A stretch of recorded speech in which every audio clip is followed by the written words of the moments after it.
I'm going to try to make this as short as possible because, frankly, it's not that easy to do. Don't ban kratom. Don't make it a Schedule I drug without doing some research, without knowing what you're doing, without understanding what you're giving up.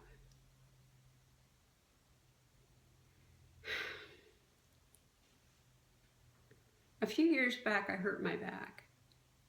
And I've always been a very active person, and I really just thought it would go away by itself. And no problem.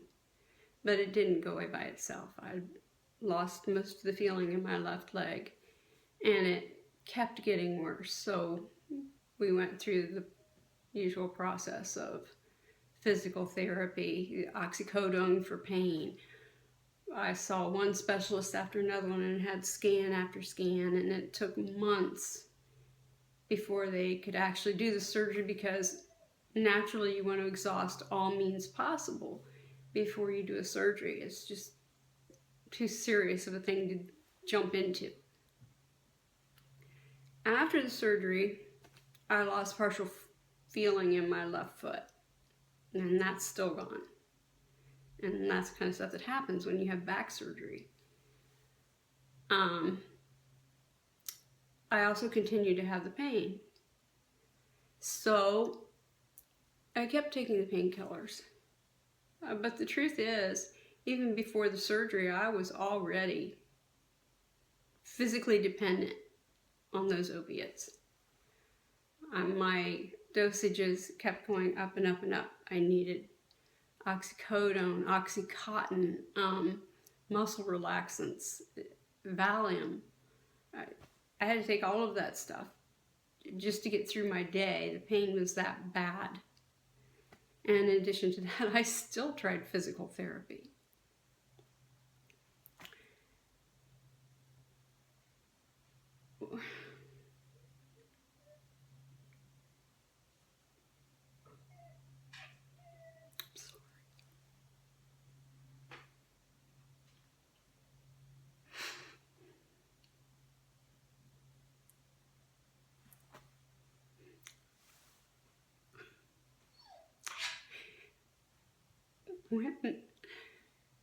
When my dog died,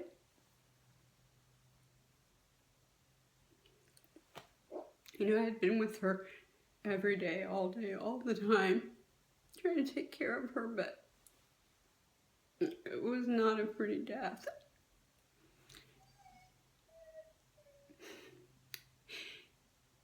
And when we lost her, I realized that all the opiates had put me in this kind of tunnel vision.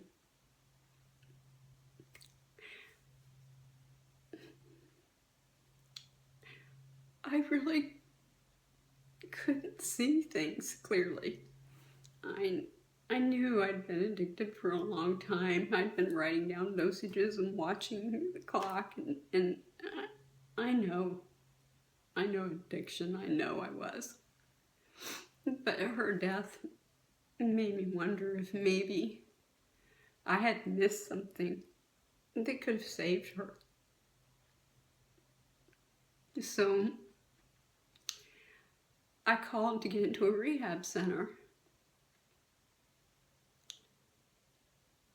And I don't know how familiar you are with rehab in this country, but it's really not as easy as saying I'm ready to get better and doing it.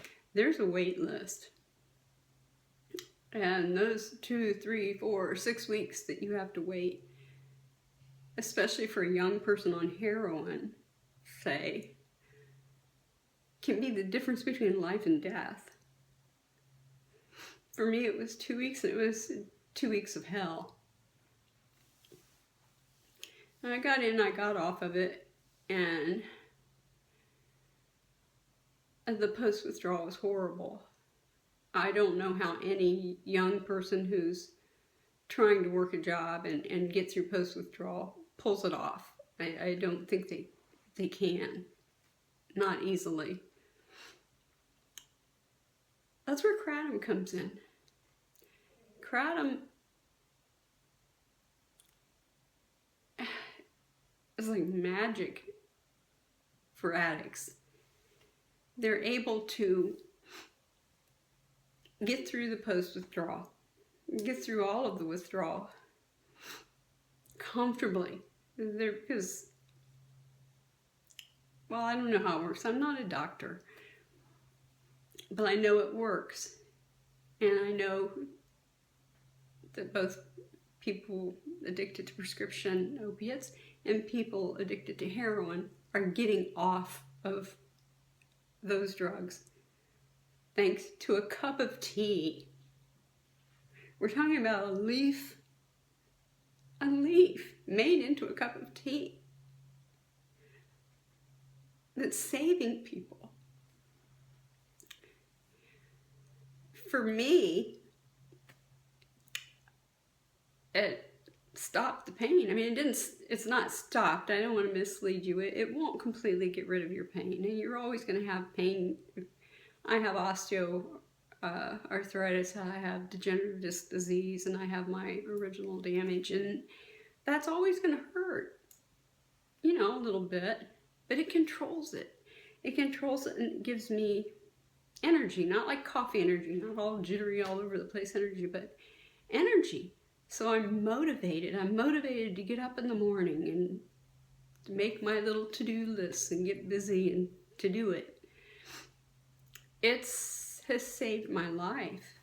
It's made me a better person, really, because I get out into the world now and I meet people and I'm helping other people.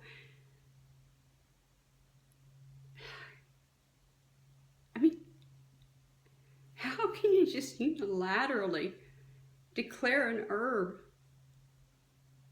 a bad thing without really looking into it? I don't understand that. If the DEA understood how many people this is saving, they wouldn't be doing this. I'm begging anybody out there who can help. I'm begging you. Don't let this happen. We will lose kids. We will lose elderly people who are just tired.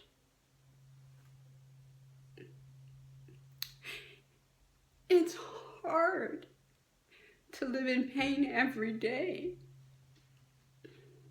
It's hard.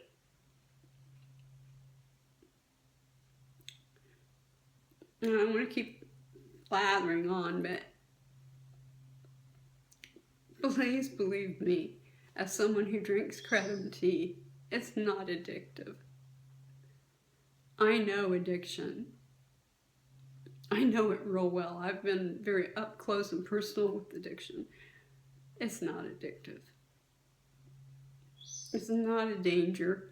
You cannot overdose on kratom. You'd have to mix it with something to have any chance of harm from kratom. It's just such an innocent thing. So I'm asking for a delay on the ban. Investigate it. Check it out. Don't make an uninformed decision that's going to cost lives. Thanks.